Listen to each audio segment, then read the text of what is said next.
तू नया है तो दिखा सुबह नहीं शाम नहीं, वरना इन आंखों ने देखे हैं नए साल कई।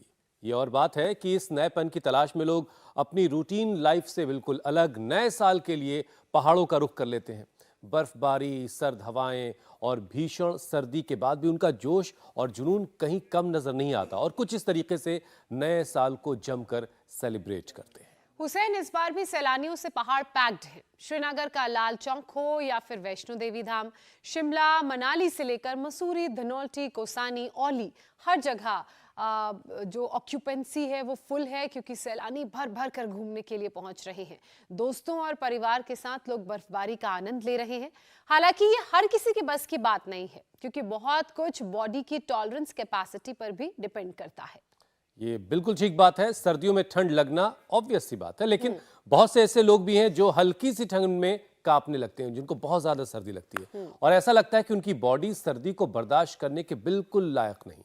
दरअसल हुसैन, कोल्ड इंटॉलरेंस की ये कंडीशन तब बनती है जब शरीर कई गंभीर बीमारियों की गिरफ्त में होता है। क्यों ठीक कह रही हूँ ना ज्योत्सना? बिल्कुल ठीक कह रही हैं पूजा आप। और हेल्थ एक्सपर्ट्स के मुताबिक जिनको हद से ज्यादा ठंड लगती है उनके शरीर में आयरन की कमी हो सकती है और एनीमिया होने पर ज्यादा ठंड लगती है। वहीं अगर हाथ पैर ठंडे रहते हैं और शरीर का बाकी हिस्सा नॉर्मल रहता है तो ब्लड का जो प्रॉपर सर्कुलेशन है वो नहीं हो रहा है, ये एक कारण हो सकता है।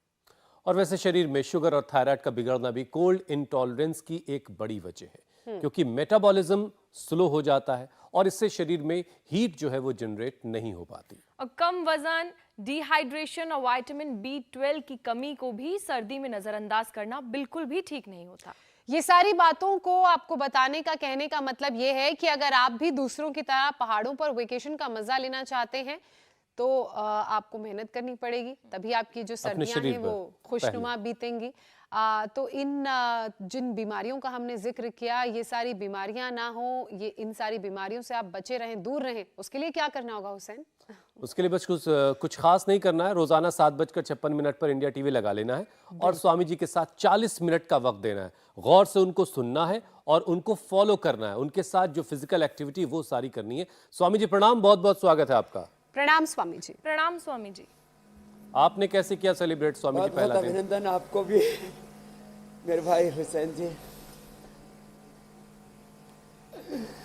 तो हमारा तो हर दिन योगमय रहता है। योग और योग मूलक उद्योग, योग मूलक शिक्षा, योग मूलक चिकित्सा, योग मूलक उपचार, उपकार, व्यवहार, व्यापार, योग मूलक सारा संसार बने, ये सारी हमारी अभिप्सा रहती है। और हम रोज दंड बैठक लगा करके ऐसे और वेग पूर्वक लगाते हैं, तो ऐसी शुरुआत करते हैं तो हमारे तो पड़ोसियों को भी ठंड नहीं लगती है।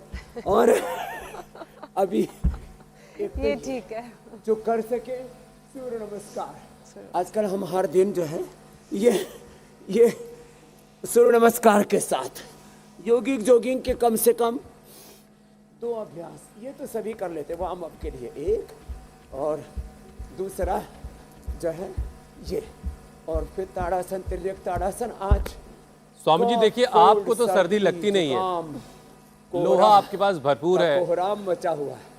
आपने बहुत हाई वोल्टेज का हीटर अंदर लगा रखा है, पता नहीं कितने वॉट का है, मुझे ये खबर नहीं है, लेकिन सबसे बड़ा वाला हीटर आपने लगा रखा है।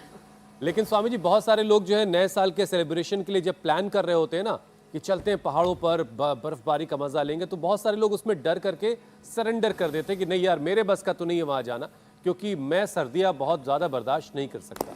तो योगाभ्यास की शुरुआत तो हो गई है, लेकिन स्वामी जी शरीर जिनका बहुत ज़्यादा सर्दी को बर्दाश्त नहीं कर पाता, उन्हें ऐसा क्या करना चाहिए कि वो भी सर्दियों का मज़ा ले सके और अगर कहीं जाने की बात हो तो डरे नहीं?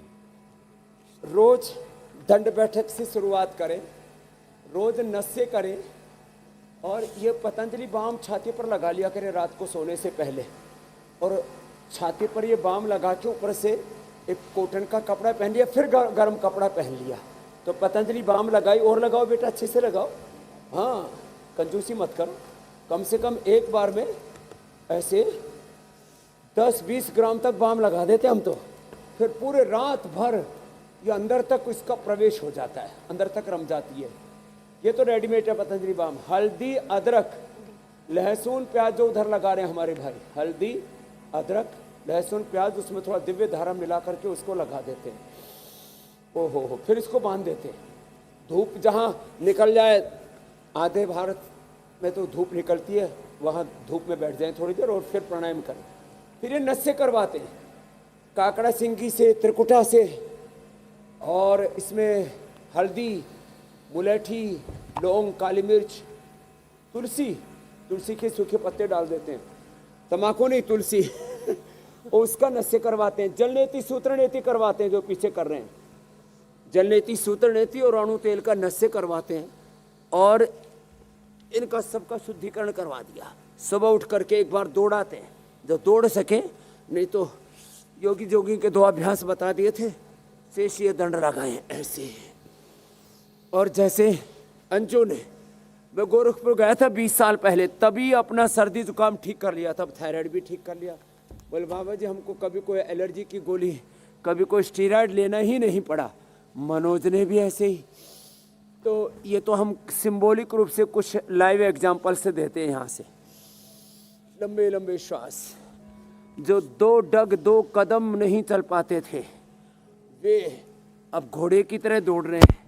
कल वो हमारे श्रद्धेय राजनाथ जी, हमारे पूज्य योगी आदित्यनाथ जी, जो हमारे मुख्यमंत्री हैं, गोरखपीठाधीश्वर है, बैठे हुए थे, मेरे से बोले बाबा जी आप गर्म कपड़े क्यों नहीं पहनते? मैंने कहा पहले मिलते नहीं थे, अब जरूरत नहीं है। उनके बगल में एक और बैठा था, बोले समझे आप पीते क्या हो, दूध कितना पीना चाहिए? मैंने कहा आधा 1 लीटर बहुत हो गया। बोले मैं तो 5 लीटर पीता हूँ। और बोले किसका पीना चाहिए? मैंने कहा सबसे अच्छा तो गाय का होता है, बाकी तो भेड़ का पी लो, ऊँटनी का पी लो। बोले जी मैं तो पहली बार सुना, मैं तो घोड़ी का दूध पीता हूँ 5 किलो। मेरे रामा रामा, लंबे लंबे श्वास। तो भाई ये ऐसे एक बार सुबह सुबह दंड लगा ले, ऐसे ऐसे ये, और ठंड भगा ले। फिर ये जो उपाय बताए थे ये थोड़े थोड़े अपना ले, नस से कर ले। ब्रोनकोम बड़ा जबरदस्त है, उससे फिर किसी की पित्त प्रकृति है, किसी को और भी दूसरी कोई दिक्कत है, वात प्रकृति भी है, तो और पेट भी बढ़िया साफ कर देती है ब्रोनकोम। बाकी स्वासारी गोल्ड, इसे तो निमोनिया से लेकर के क्रिटिकल रोगों तक अच्छा करते हैं। तो एक एक करके स्वामी जी चलिए, ये बात तो क्लियर हो गई च्यवनप्राश और बाल च्यवनप्राश का भी हमने तो कि ठंड से बचना है तो दंड लगानी पड़ेगी। लेकिन स्वामी जी कई बार हमने आपसे भी सुना है और हेल्थ एक्सपर्ट्स भी ये बताते हैं कि बहुत ज़्यादा जिनको ठंड लगती है ये किसी गंभीर परेशानी का एक सिग्नल भी हो सकता है। और हमने इसके बारे में शो की शुरुआत में डिटेल में लोगों को बताया भी कि क्या क्या दिक्कतें हो सकती है जिसकी वजह से सर्दी लग रही है। उसमें एक बड़ा रीज़न स्वामी जी आयरन की कमी है बॉडी में। अगर कोई एनेमिक है तो उसको सर्दी ज़्यादा लगेगी। क्या ये बात ठीक है? आप इसको और ज़रा डिटेल में समझाएं और फिर एनीमिया की परेशानी दूर कैसे करें। एकदम मैं बताता हूँ। देखो, आयरन की कमी से भी ठंड लगती है, विटामिन डी, B12 की डेफिशिएंसी से भी ठंड लगती है, किसी की इम्यूनिटी लो हो उससे भी ठंड लगती है, किसी की वात प्रकृति हो उससे भी ठंड लगती है, वात प्रकृति से भी। तो देखो, पहले आपने बताया उसका बताता हूँ, फिर मैं दूसरों का बताता हूँ। विटामिन डी के लिए तो धूप में बैठे और थोड़े डेयरी प्रोडक्ट्स का इस्तेमाल करें और प्राणायाम पूरा करें। डी और B12 उससे पूर्ति हो जाएगी। मकई की रोटी खाएं, गेहूँ चावल छोड़ें। बची आयरन की बात। विटामिन डी और B12 हम ये न्यूट्रेला में उपलब्ध कराते हैं, रेडीमेड भी, लाइकिन से और कोर्नहल से बनाते हैं। विटामिन डी लाइकिन से और विटामिन B12 कोर्नहल से। आयरन कॉम्प्लेक्स या हमने तो ऐसी हीमोग्रिट भी बना रखी है। प्लेटलेट के लिए प्लेटोग्रिट, प्लेटलेट कम होने से भी ठंड लगती है और हीमोग्लोबिन कम हो जाए तो हीमोग्रिट। लंबे लंबे श्वास। और सबसे अच्छा है अनार, बहुत अच्छा था आजकल सर्दियों में। गाजर, चुकंदर, थोड़ा खजूर, अंजीर, मुनक्का या और कुछ नहीं तो गुड़ जिंदाबाद। और गुड़ ऑर्गेनिक होना चाहिए चारों तरफ। जब ऑर्गेनिक गुड़ की डिमांड करेंगे। लंबे लंबे श्वास। पहले तो हम गुड़ ही खाते थे, अभी भी हम पतंजलि गुरुकुलम, जिसका आप सुंदर सा दृश्य देख रहे हो मेरे पीछे। हा। हम अपने बच्चों को चीनी खिलाते नहीं, गुड़ी खिलाते हैं। और हीमोग्लोबिन सब बच्चों का 15-16, मेरी तरह से 17.5 तक मिलता है। तो ये वीटग्रास से भी हीमोग्लोबिन बढ़ता है। वीटग्रास का सेवन कर लें। जितनी भी हरी सब्जियां हैं, बथुआ है, बथुआ का रायता हमने बताया था, उससे भी हीमोग्लोबिन बढ़ता है। एक है मंडूकासन, एक है पवन मुक्तासन, ये करने से भी हीमोग्लोबिन बढ़ता है। और भूख अच्छी लगनी चाहिए। पेट साफ जिनका नहीं होता है उनको त्रिफला ले लेना चाहिए, शुद्धि चूर्ण ले लेना चाहिए, अभयारिष्ट ले लेना चाहिए। 3 विकल्प। शुद्धि चूर्ण, इसमें ना नमक है, ना इसके अंदर किसी भी तरह से सनाए पत्ती और वो चीज़ें जो आंतों को नुकसान करती है। त्रिफला में भी ना नमक है, ना सनाए पत्ती है। तो शुद्धि चूर्ण, त्रिफला चूर्ण, अभयारिष्ट, जिनको कब्ज रहती है, जिनको पेट बहुत गड़बड़ रहता है ना, कोलाइटिस रहती है, उनको भी हीमोग्लोबिन कम हो जाता है, खाया पिया शरीर में लगता ही नहीं। तो वो कुटजारिष्ट, कुटज, घनवटी और खाली पेट वो ले लें। कोलोग्रिट, गैस बनती है तो चित्रकादी जबरदस्त है, चित्रकादी। और ये मंडूकासन, इससे भूख कम लगेगी, खाया पिया जब नहीं होगा तो हीमोग्लोबिन कम हो जाएगा। इसके लिए मंडूकासन जो बहुत ईजी है, ऐसे मुट्ठियां लगा के पेट अंदर खींच लिया, हथेली पर हथेली रख करके हमने अपने 1 जनवरी के एपिसोड में होले होले एक आसन के पूरे विधि विधान बताए थे कि मंडूक आसन को भी 4 तरह से कैसे करना, और ऐसे, और पवन मुक्त आसन, ये 2 अभ्यास कर लेंगे तो बहुत ही जबरदस्त। स्वामी जी, कल के कार्यक्रम के बारे में बहुत से लोगों ने बड़ी तारीफ की। हाँ, कि जिस तरीके से बारीकी से बहुत दिन बाद समझाया आपने, वो बड़ा काम करा सबके लिए, और सबने उसको अपने पास रख लिया है कि कहीं भी कोई गलती होगी तो कल के कार्यक्रम से दोबारा उसको ठीक कर लिया जाएगा। चलिए स्वामी जी, लोहे की जो कमी थी शरीर की, वो तो आपने दूर करवा दी। अब अगला विषय स्वामी जी लेते हैं। हाइपोथायराइडिज्म जो है, उसकी वजह से भी शरीर की जो थायराइड ग्लैंड है वो हार्मोन कम बनाने लगती है। अब इसकी वजह से मेटाबॉलिज्म स्लो हो जाता है और इससे फिर शरीर में हीट जनरेट कम हो पाती है, और फिर नतीजा ये कि सर्दी ज्यादा लगती है। एकदम ठीक बताया। तो थायराइड को क्योर करने का स्वामी जी एक छोटा सा सेशन करवा दें। तो देखो थायराइड के लिए 2 मिनट में 5 उपाय बताऊंगा। सर्वांगासन, ये अंजू ने तो थायराइड भी ठीक कर लिया, सर्दी जुकाम भी ठीक कर लिया, ठीक होकर के बैठे गोरखपुर की परम योगिनी बहन हमारी। सर्वांगासन या हलासन, ये थायराइड को ठीक करने के लिए 1-1, 2-2 मिनट 1-1 आसन ऐसे करें, और ऐसे भी कर सकते हैं। देखो ये ऐसे, सर्वांगासन, हलासन। फिर मत्स्यासन, जिनसे बन पाए उनके लिए है ऐसे, ये गर्दन ऐसे मोड़ी, सहारा लेके पैर ऐसे और ऐसे कर लिया। अब ये तीनों तो थोड़े चैलेंजिंग हो गए, सब लोग न कर पाएंगे, तो क्या करें? सब लोग एक तो सिंहासन कर सकते हैं,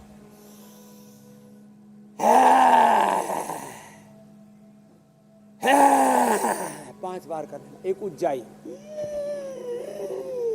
गले को टाइट करके सांस को अंदर भरा, होल्ड करके रखा, और दाएं नाक को बंद करके बाएं से, और कपाल भाती करते पॉइंट दबाना। देखो ये पॉइंट दबाने से थायराइड ठीक होगा। थायरोग्रिड धनिया के पानी से ले ले, और धनिया के पानी से तो उसको थायरोग्रिड को ले, और ये जो आपको हवन बता रहे हैं ना, धनिये में धनिया, थोड़ा सा राई, थोड़ा सा धनिया, थोड़ी सी राई ले ले, उससे नज़र भी उतर जाएगी, सब ग्रह दोष भी, वास्तु दोष भी सब उतर जाएंगे। धनिया, गाय का घी और गुग्गल, वैसे तो काचनार गुग्गल हम देते हैं, काचनार गुग्गल, काचनार घनवटी, ये पहले भी हम दिया करते थे थायराइड की बीमारी में। ये गुग्गल और ये धनिया, इसकी आहुति दे, उससे हवन कर ले, ये पॉइंट दबा, ये बड़ा ज़बरदस्त है थायराइड के लिए। और हाथ में भी सेम, पैर में भी है ऐसे। मैं तो कहता हूँ एलोपैथी की सिंथेटिक दवाओं से ज़्यादा इफेक्टिव है थायरोग्रिड। एलोपैथी की बीपी के दवाओं से ज़्यादा इफेक्टिव है बीपी ग्रिट मुक्तावटी, शुगर के लिए मधुनाशिनी मधुग्रिट, और जो इम्यूनिटी के लिए हम अलग अलग प्रकार के केमिकल एनिमल बेस्ड चीज़ें खाते रहते हैं, उससे ज़्यादा इफेक्टिव है इम्यूनोग्रिट। जीवक, रिश्वक, मेधा, मामेधा, काकोली, क्षीर काकोली, विदारी के वाराही का अश्वगंधा, शतावर, सफेद मूसली, कोंच के बीज, अश्वगंधा, शतावर आदि का दूध भी आज बताएंगे जो इम्यूनिटी को बढ़ाएगा और ठंड को भगाएगा। क्या ज़बरदस्त है। तो ये दोनों हाथों में और दोनों पैरों में ये पॉइंट है। कपालभाति के साथ इनको ऐसे कर लिया। बासी चीज़ें से, खट्टी चीज़ें से, कुछ तो ठंड में भी आइसक्रीम खाते हैं, बोलो आइसक्रीम खाएंगे, गोलगप्पे जी खाएंगे, खास तौर से बहुत रात ज़्यादा में निकला गर्म, जाता है बहुत आइसक्रीम ज़्यादा खाने ठंडा, के लिए शरीर के विपरीत सर्दी के खाते हैं। मौसम में। फिर लोग कहते हैं लोहा ही लोहे को काटता है, आइसक्रीम खाएंगे तो पहले जुकाम तो ठीक हो गला जाएगा। ठीक था, फिर गला खराब हो। स्वामी जी डायबिटीज की भी ये बात करें। गलत फहमी। स्वामी जी डायबिटीज भी कोल्ड इंटॉलरेंस की एक बड़ी वजह है, क्योंकि नर्व्स कमजोर हो जाती हैं और इससे सर्दी लगती है। वैसे भी सर्दी में शुगर आसानी से कंट्रोल नहीं होती है, तो इसके लिए कौन कौन से यौगिक और आयुर्वेदिक उपाय अपनाने चाहिए? दो चीजें, एक पूछा, एक एक के पीछे मुझे दो बताने पड़ेंगे। एक आपका, एक मैं मिला देता हूँ। जो थोड़े कमजोर से प्राणी हैं और जिनकी वात प्रकृति है, जिनकी कफ प्रकृति, उनको भी ठंड लगती है, तो उसके लिए तो दूध में हल्दी, शिलाजीत, च्यवनप्राश और अश्वगंधा, शतावर, सफ़ेद मूसली, वो आज अंत में बताने वाले हैं, वो बता देंगे। ये एक तो ये पॉइंट दबाई यहाँ से बाएं हाथ में, यहाँ ये इस छोटे उंगली के नीचे, यहाँ तो आँख का पॉइंट, इसके नीचे रेखा के ऊपर हार्ट का पॉइंट, उसके नीचे ये डायबिटीज़ का पॉइंट है। उसका किडनी पर भी असर आ जाता है, तो ये और दबा ले। बीपी के लिए ये पॉइंट है। सारे ऊपर वाले पॉइंट ये स्ट्रेस के लिए है। और जोर से ऐसे एक बार ताली बजा लेना, और या जोर से ऐसे ऐसे ऐसे एक बार हाथों को रगड़ ले, इससे भी ठंड दूर होती है। और खैर, अब मंडूकासन जो अभी पहले बताया था, फिर ये योग मुद्रासन, उत्तान पादासन, ये तो अभ्यास कर ले। मैं कह रहा था सिंथेटिक दवाओं से ज़्यादा इफेक्टिव है आयुर्वेद की मधुनाशिनी मधुगिरी। खीरा, करेला, टमाटर के जूस के साथ ले ले। तीन चीज़ें गड़बड़ होती है डायबिटीज़ में। एक तो पेन क्रियाज गड़बड़ होता है, इंसुलिन कम बनता है। दूसरा, बॉडी के जो रिसेप्टर्स हैं उसमें जो है वो कमज़ोर पड़ जाते हैं, तो सेल के अंदर ठीक से ग्लूकोज और ऑक्सीजन एंट्री नहीं कर पाते और शुगर बैलेंस नहीं रहता और स्ट्रेस बढ़ने से। तो मधुनाशिनी खाली पेट मधुग्रिट खाने के बाद खीरा, करेला, टमाटर के जूस के साथ ले लें। और जिनकी थोड़ी इम्यूनिटी लो है उनको और बॉडी के सेल्स को रिपेयर करने में, रिसेप्टर्स को रिपेयर करने में बड़ी मदद करता है इम्यूनोग्रिट। ये ले लिया तो डायबिटीज़ और डायबिटीज़ को कॉम्प्लिकेशंस, डायबिटीज़ से किडनी खराब होने का खतरा बना हुआ है, तो जौ का आटा खाएं, गोखरू का पानी पिए। आंखों पर खतरा है तो आजकल तो फ्रेश आंवला आ रहा है। और इम्यूनिटी लो है तो अश्वगंधा, शतावर थोड़ा सा ले ले तो, और या इम्यूनोग्रिट ले लें, न्यूरोग्रिट ले लेते, न्यूरोपैथी, रेटिनोपैथी, नेफ्रोपैथी। फिर शरीर में घाव नहीं भरते, गैंग्रीन हो, तमाम तरह के उपद्रव होते हैं, उनसे बच जाएंगे। एक तो मंडूकासन, योगा मुद्रासन, और बिल्कुल सरल है अर्धमत्स्येंद्रासन या वक्रासन। ऐसे कर लें, ये ऐसे या ऐसे, ये। और फिर पवन मुक्तासन, उत्तान पादासन भी कर लिया तो डायबिटीज़ और डायबिटीज़ की कॉम्प्लिकेशंस खत्म हो जाएंगी, ठंड नहीं लगेगी, और जो है इम्यूनिटी भी बहुत अच्छी हो जाएगी। शुगर के लिए जो मेटफॉर्मिन आदि खा रहे हैं या इंसुलिन ले रहे हैं, वो धीरे धीरे बंद हो जाएंगे 3 दिन से लेकर के 7 दिन के दरमियान। ये बड़ी बात है। ऐसे, और पवन मुक्तासन, इसके साथ साथ उत्तान पादासन, ये 2 आसन बहुत जरूरी है। इससे पूरा पेनक्रियाज एक्टिवेट हो जाएगा। और सहजता के साथ कर लें, और इतना भी ना कर पाए ना तो कम से कम कपालभाति और अनुलोम विलोम 2 ही प्राणायाम कर लें, और मधुनाशिनी मधुग्रिट 2 ही दवा खा लें। खीरा, करेला, टमाटर के जूस में यदि हो सके तो आंवला, एलोवेरा, गिलोय, सदाबहार, चिरायता, कुटकी, गुड़मार, विजयसार, मेथी का पानी और मेथी अंकुरित खा लें। क्या जबरदस्त चीजें हैं। कपालभाति और अनुलोम विलोम।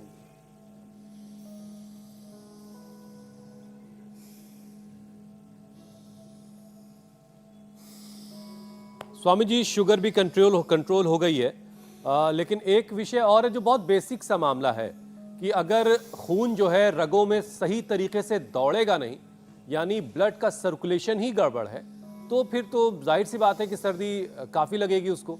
तो ये ब्लड सर्कुलेशन लोगों का कैसे बिगड़ जाता है और इसको करेक्ट कैसे किया जाए?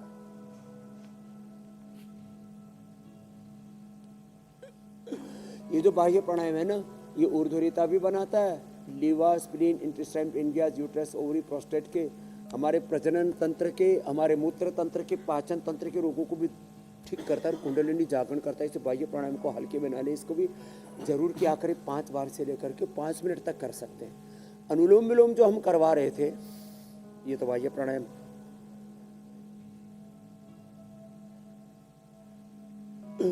अनुलोम विलोम सारी नसनाड़ियों के लिए, और नसनाड़ियों के लिए तो देखो इम्यूनोग्रिट, और ज़्यादा ही कमज़ोर होगी तो इम्यूनोग्रिट गोल्ड और न्यूरोग्रिट बेस्ट है। दूध में अश्वगंधा, शतावर, सफ़ेद मूसली ले लें और 2 बूंद शिलाजीत की डाल दें। आज बताने वाले बड़ा ज़बरदस्त होने वाला है। आज का योग शास्त्र के बाद पाक शास्त्र का जो सत्र है वो। और हाँ, गोंद के लड्डू हमने पहले बताए थे, गोंद के लड्डू खाएं और उसमें चीनी ना डालें, थोड़ी सी खांड डालें या खजूर, अंजीर या मुनक्का डाल लें। क्या जबरदस्त है साहब, इम्यूनिटी भी जबरदस्त, नसनाड़ियाँ भी जबरदस्त। सर्दियों में घी खाना चाहिए, गर्मियों में तो घी हजम होता ही नहीं है, लेकिन उसको पचाने के लिए फिर सूर्य नमस्कार, दंड बैठक और योग हमारे साथ जरूर करना चाहिए। कुछ लोग खा खा करके फिर मुटिया जाते, वो काम नहीं होना चाहिए। तो नस नाड़ियों के लिए न्यूरोग्रिट और इम्यूनोग्रिट बेस्ट हैं, और दूध में अश्वगंधा, शतावर, सफ़ेद मूसली उसके लिए अप्रतिम है। और जिनके पास भाई थोड़ा पैसा है तो थोड़ा स्वर्ण भस्म मोती पिष्टी के साथ मिला लो, आधा से 1 ग्राम भस्म या वसंत कुसुमा का रस 3 से 5 ग्राम, थोड़ा मोती पिष्टी मिला करके 30 पुड़िया बना के सुबह उठते 1 पुड़िया खा लो। अभी हमने एक दवाई बनाई न्यूरोग्रिट प्रीमियम साहब, उससे तो पैरालिसिस, अल्जाइमर, डिमेंशिया और जितने भी नाड़ी तंत्र के रोग है ना, एक अंदर लिया कैप्सूल, व्यक्ति कहते ये हुआ क्या है, तो एलोपैथी की दवाइयाँ भी फेल हो गया। तो इतने ज़बरदस्त चीज़ें हैं, आयुर्वेद के रहस्य हम रोज बताते रहते हैं मेरे भाई हुसैन जी। जी, अब आज के बाद किसी को ठंड नहीं लगेगी, ये बात पक्की है। स्वामी जी, ब्लड सर्कुलेशन और नर्व्स की बात हो रही है, तो इसी से जुड़ा मेरा एक और सवाल है। अभी हम कार्यक्रम की शुरुआत में ही बता रहे थे कि जिन लोगों के सिर्फ हाथ पैर ठंडे रहते हैं वो ब्लड सर्कुलेशन की गड़बड़ी की वजह से रहते हैं, प्रॉपर ब्लड फ्लो नहीं हो पाता। तो क्या स्वामी जी बहुत चिंता की बात है? क्या अगर ध्यान नहीं दिया जाए तो वो नर्व्स में ब्लॉकेज भी हो सकती है इस वजह से? हाँ, जिनके हाथ पैर बहुत ठंडे रहते हैं ना, उनको 3 काम करने चाहिए। एक तो लहसुन खाना चाहिए। अब कुछ लोग धार्मिक कारणों के से कि भाई लहसुन जो है, कोई कहता है राक्षस से पैदा हुआ, कोई कहता अमृत मंथन में पैदा हुआ, कोई कहता है ये मल मूत्र से, कोई कहता है नाखून से पैदा हुआ। ये सब देखो, ये लॉजिकल बातें नहीं है।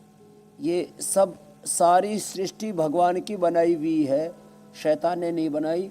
विश्व चिकित्सा भी होती है हमारे यहाँ तो, और ये लहसुन प्याज तो अमृत है, आयुर्वेदो अमृता नाम है ये तो लहसुन उसमें थोड़ा चीरा मार करके ना, और यदि चीरा मार के गाय के घी में भून के थोड़ा सा उसके अंदर सेंधा नमक डाल करके खा लेते रहो। ऊपर से जिनको कफ है, उस वासरी का काढ़ा, वात है तो पीड़ांतक क्वाथ, और मस्तिष्क के रोग है तो मेधा क्वाथ, ऐसे अपने आवश्यकता के साथ इम्यूनिटी लो है तो इम्यूनोग्रिट क्वाथ, ये काढ़ा पी लें गरम गरम तेज ऊपर से।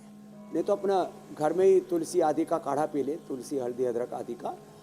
और ये जिनके हाथ में ठंडे रहते हैं ना, किसी किसी तो ऐसे हाथ लगाओ जैसे हमारा हाथ लगाते हैं तो ऐसा लगता है, बोले समझिए आपका तो सच में अंदर से हीटर ऑन हो रखा है। हमारे हाथ में ठंडे नहीं मिलेंगे, हाथ भी और पैर भी। हम कभी सोक्स, हमको मोजे हाथ में जो पहनते हैं उसको क्या बोलते हैं बहनों? ग्लव्स। दस्ताने, और पैर में मोजे। हमको मोजे और दस्ताने का भी पूरा पता नहीं है, क्योंकि कभी पहने ही नहीं। हाथ पैर भी हमारे गर्म रहते हैं। अब देखो मेरे पैर दिखाना भाई, ए कैमरा वालों देखो, कोई फटे भी नहीं है, और इसमें कभी मोजे नहीं पहने, कभी मोजे नहीं पहनते, और दिन भर नंगे रहते और गर्म रहते हैं। तो एक तो लहसुन खा लें, दूसरा शिलाजीत ले लें, लहसुन खा लें, शिलाजीत ले लें, नहीं तो प्राणायाम तेजी से कर लें, हमारी तरह से प्राणायाम तेजी से कर ले, दौड़ लगा ले, थोड़े सूक्ष्म व्यायाम कर लें हाथों के ऐसे। तो लहसुन से, शिलाजीत से और अश्वगंधा या अश्वशिला ये तो बहुत ही जबरदस्त है। खाए ऐसा कर लेंगे ना तो हाथ पैर ठंडे नहीं रहेंगे, और हाथ पैर ठंडे रखने के लिए हम गर्म तो करवा ही देते हैं। और मालिश क्या करे? तिल के तेल से, और तिल का तेल ही खाया करे खाने में। तिल का तेल ही खाना, बाजरे की रोटी, रागी की रोटी खाओ। जिसको देखो भाई गेहूं चावल के पीछे पड़ा है। जो गेहूं चावल खाएगा वो जल्दी ऊपर जाएगा, जो गेहूं चावल खाएगा वो ठंड लग लग के मर जाएगा, कुल्फी जाम हो जाएगी। अरे बाजरा खाओ, रागी खाओ। हमारे भाई मुस्कुरा रहे, बोले बाबा जी बात तो ठीक ही बता रहे हो, तो तुम क्यों पेलम पेल हो रही है गेहूं चावल की? तो भगवान ने इतनी चीजें अच्छी अच्छी बना रखी हैं खाने के लिए, उनको खाया करो। जी मेरी बहन, और कुछ बचा हो तो ले लो। आज के बाद ठंड नहीं लगने दे रही पूरे हिंदुस्तान को।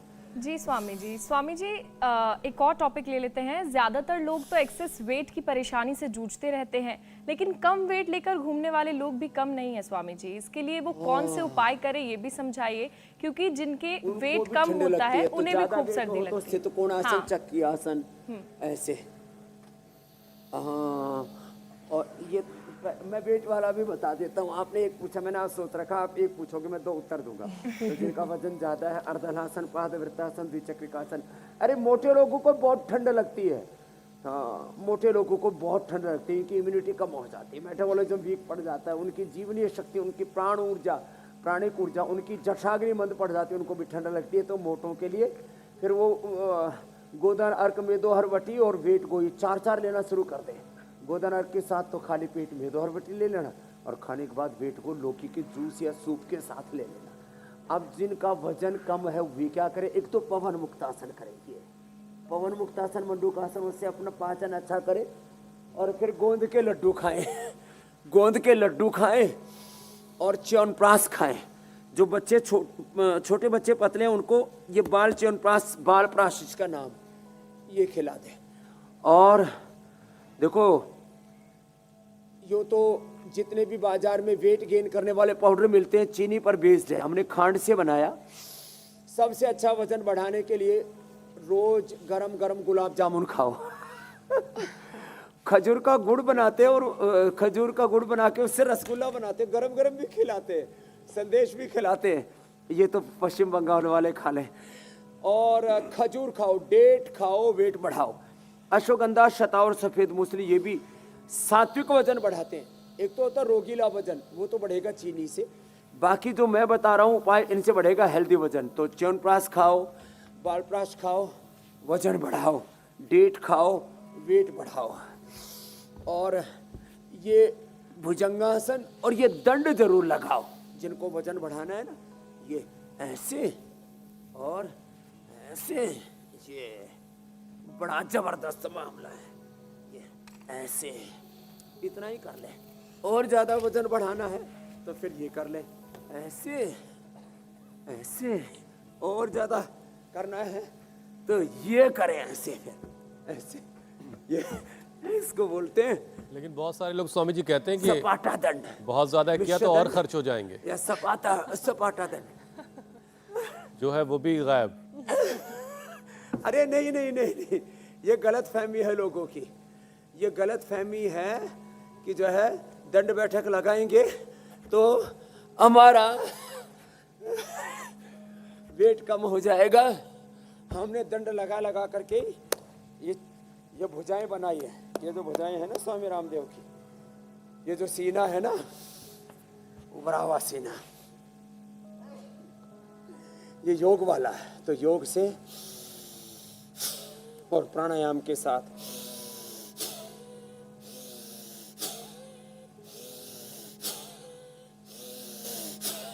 ये बढ़ता है पूरा। तो उभरा हुआ सीना, कसी हुई कमर, देखो ऐसी, 16 का टोला। ये है योग का मामला।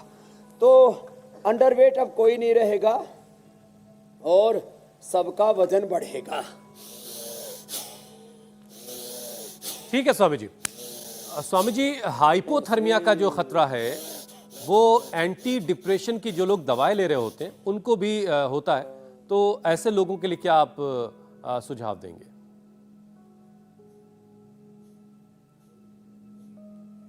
तो देखो, डिप्रेशन के लिए तो लोगों को एलोपैथी की सिंथेटिक दवाएं लेने की जरूरत है। मेधावटी, मेमोरी ग्रीट, ब्राह्मी घृत, मेधाक्वाथ, ये बेस्ट है। गाय का घी खाया करें।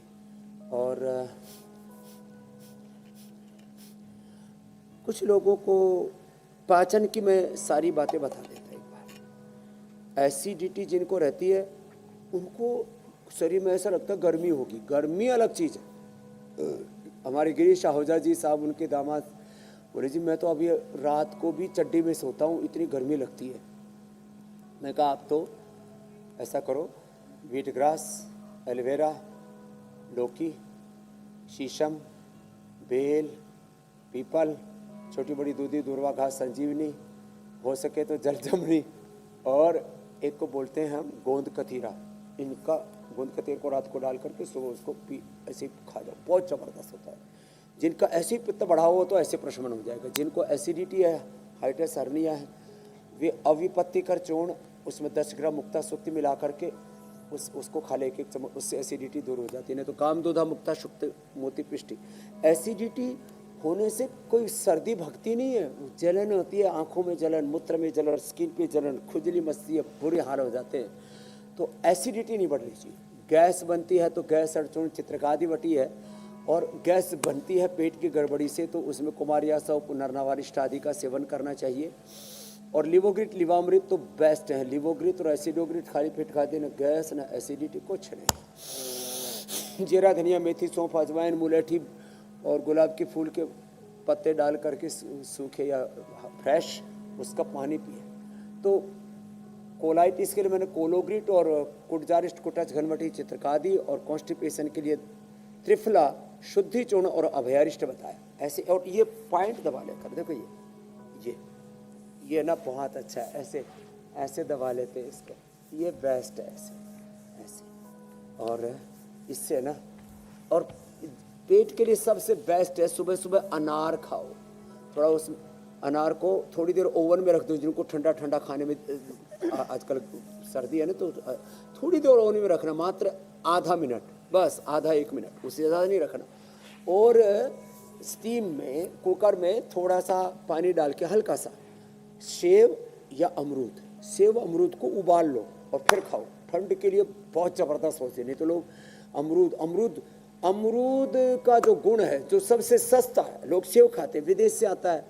आधे से ज़्यादा सेव विदेश से आता है। अपना जो उत्तराखंड और हिमाचल आदि वाला जो है, ये तो मुश्किल से 10-20% की पूर्ति कर पाता है।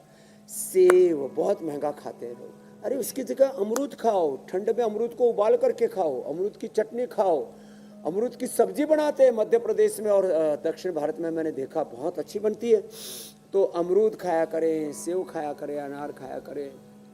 और जो सलाद आती है, पहले सलाद खाओ, फिर पकाओ, उबला हुआ खाओ। उसमें भी गेहूँ चावल थोड़े दिन बंद करके देखो, मिलेट्स का सेवन करो।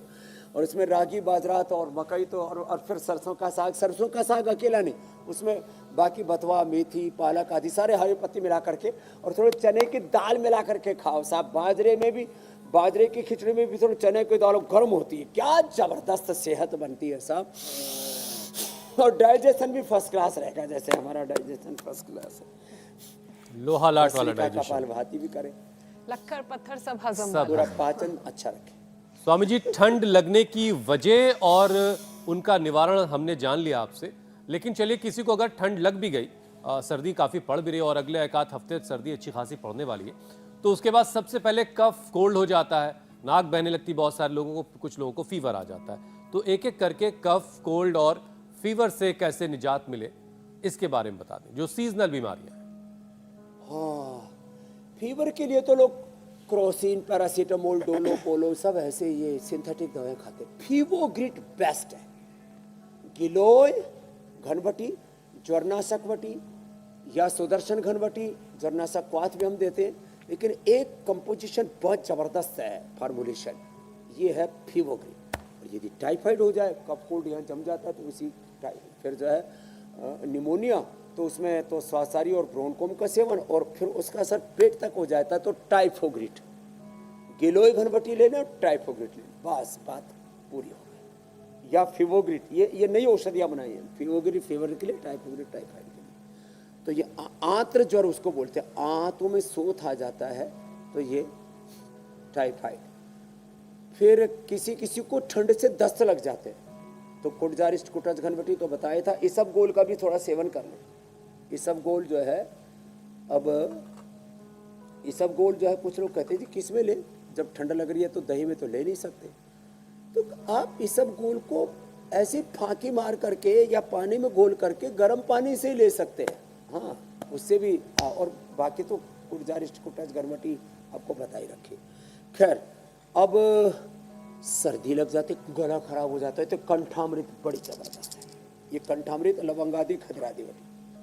मेरा भी बीच में गला थोड़ा भारी सा हो गया था, 4 गोली खाई मैंने ब्रोनकोम की।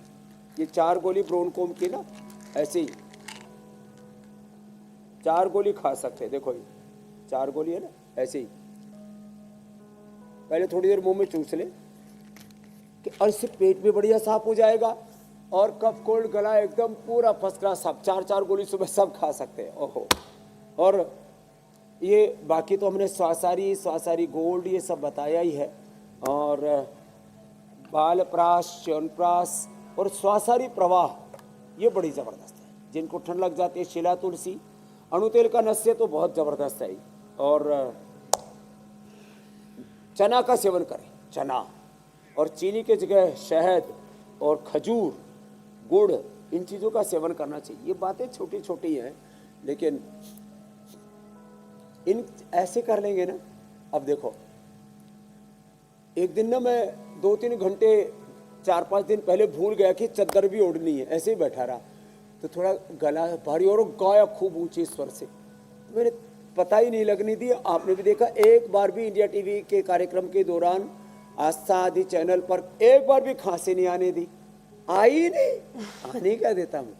और जो गला गड़बड़ था वो ठीक कर लिया ब्रोनकोम से और कंठामृत से ही। हाँ, खाने में मैंने गेहूं चावल नहीं, वो फिर चने की और इसकी मकई की रोटी, बस बात खत्म। ऐसे लोग अड़म गड़म खाते रहते हैं। तीतर खाएंगे, मुर्गा खाएंगे, बकरा खाएंगे, कबूतर खाएंगे। बोलो कबूतर का मांस बहुत गर्म होता है ठंडा भगाने के लिए। दत्त तेरे जीव जंतुओं को उड़ने दो, क्यों अपने पेट को शमशान और कब्रिस्तान बनाते हो। अच्छा स्वामी जी, सर्दियों में अक्सर जो है कुछ लोगों की नाक बड़ी लाल सी हो जाती है, कुछ लोग के कान बहुत गरम गरम से रहते हैं, जैसे लग रहा है बिल्कुल से किसी ने, इसकी क्या वजह होती है और ये कोई परेशानी तो नहीं? चीक्स टमाटर की तरह हो जाते हैं।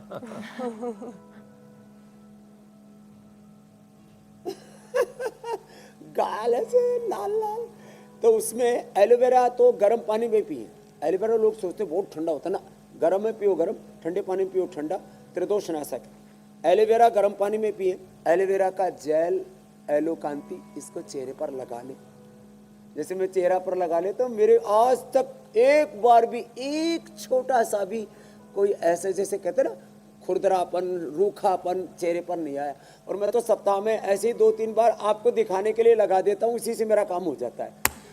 तो जिनके कान गर्म रहते हैं उनके लिए भी मैं कहूँगा कि एक तो मैंने बोला सरसों का तेल या तिल का तेल ही इस्तेमाल करें, और नाभि में सरसों का तेल लगा लें, कभी भी चेहरा और होठ नहीं फटेंगे। और एलोकांति तो जबरदस्त है, इसको चेहरे पर भी लगा सकते हैं, होठों पर भी लगा सकते हैं, पूरे शरीर में लगा सकते हैं। 7 जड़ी बूटियां अप्रतिम है इसके अंदर। तो ये कटा फिटा। और फिर हमने एक बताया था ना सरसों का तेल, फिर देसी कपूर, भीमसेनी कपूर हमने पूरे देश को उपलब्ध करवाया, नहीं तो कपूर के नाम पर केमिकल ही लोग यूज कर रहे थे। हाँ, और हवन करते हैं ना, तो हवन में हमारे यहाँ पर हवन करके और फिर इसका ही ना 1-2 बूंद ऐसे हाथ में ले लेते हैं, ऐसे ही, और ले करके फिर इसको ऐसे हाथ में रगड़ते हैं और ऐसे, और इसमें फिर ये भीमसेनी कपूर मिल जाए ना, इसको भी थोड़ा सा छोटा सा टुकड़ा, ये ऐसे, ये भीमसेनी कपूर का, ये देखो इतना सा छोटा सा टुकड़ा लिया, इसको भी हाथ में ऐसे रगड़ा और जो है दूर से ही सेके ना, कभी बड़ा सा टुकड़ा लेके हाथ में ऐसे सेके तो आग लग जाए। आग पकड़ रही है, इसको चेहरे पर ऐसे लगा ले, देखो ये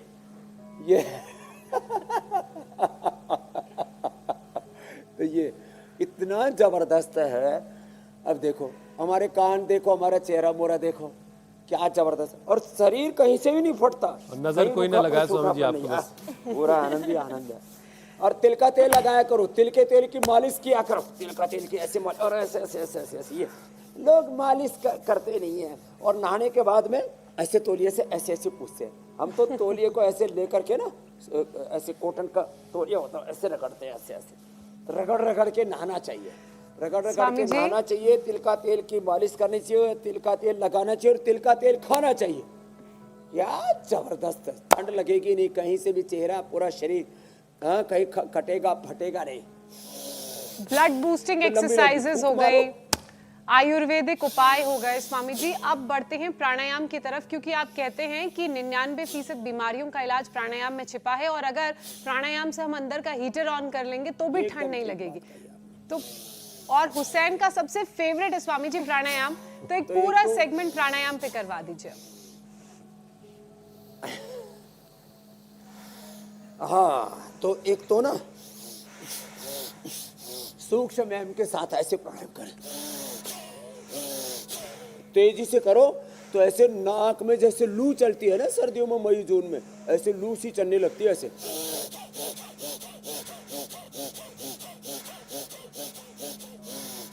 अप्रतिम अप्रतिम है, आहा बस का।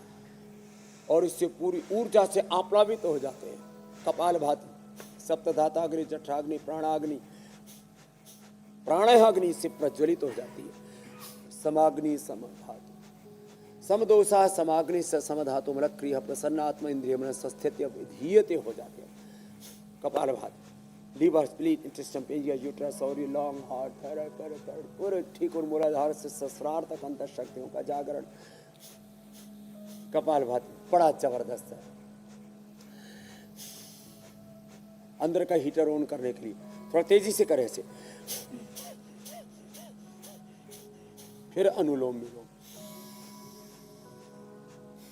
और किसी किसी के ना सर्दी में रोंगटे खड़े हो जाते हैं। अब देखो ये हमारे तो कहीं रोंगटे खड़े नहीं हुए, हम तो सुबह 3 घंटे से ऐसे ही लंगे बैठे हुए, सारे रोंगटे बैठे हुए। ये देखो भस्त्रिका, कपालभाति, अनुलोम विलोम का ये लाभ है।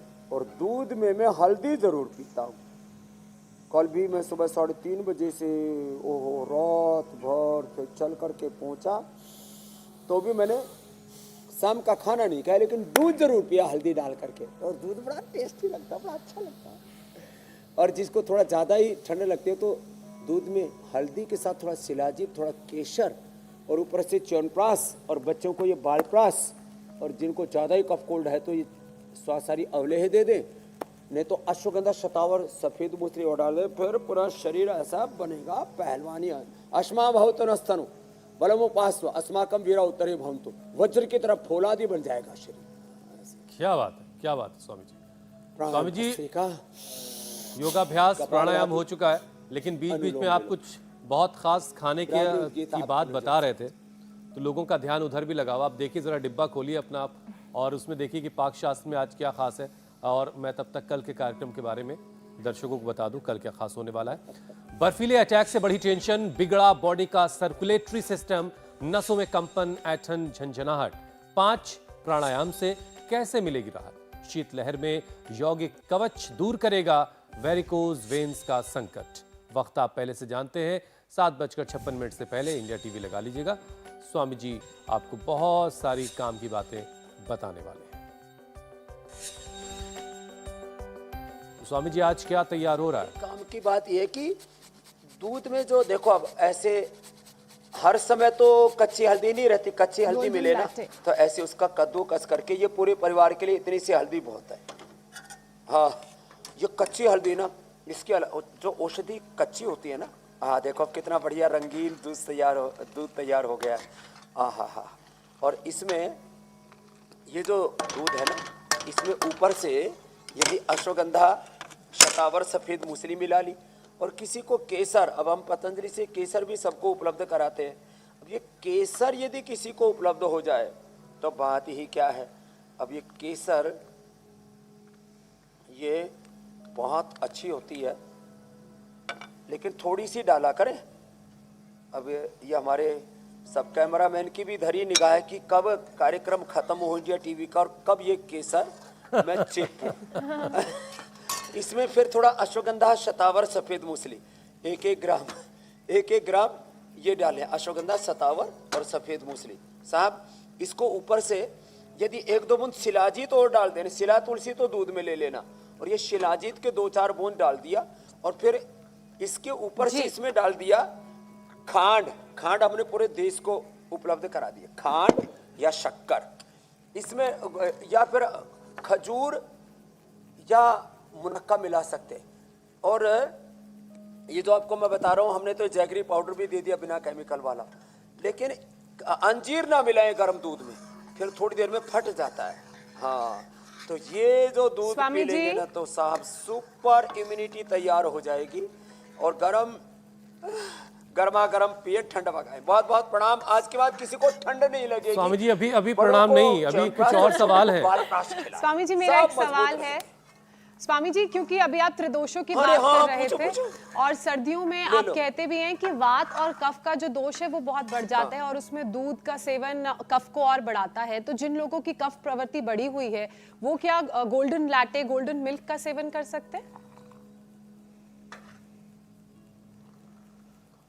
हाँ, दूध यदि बिना हल्दी के पिया तो छाती को जाम कर सकता है, आपको निमोनिया हो सकता है, आपको अस्थमा का अटैक पड़ सकता है, हॉस्पिटलाइज करना पड़ सकता है, और हो सकता है बहुत ज्यादा दूध पी लिया आपने तो रेस्पिरेटरी सिस्टम चौक होने से मौत भी हो सकती है।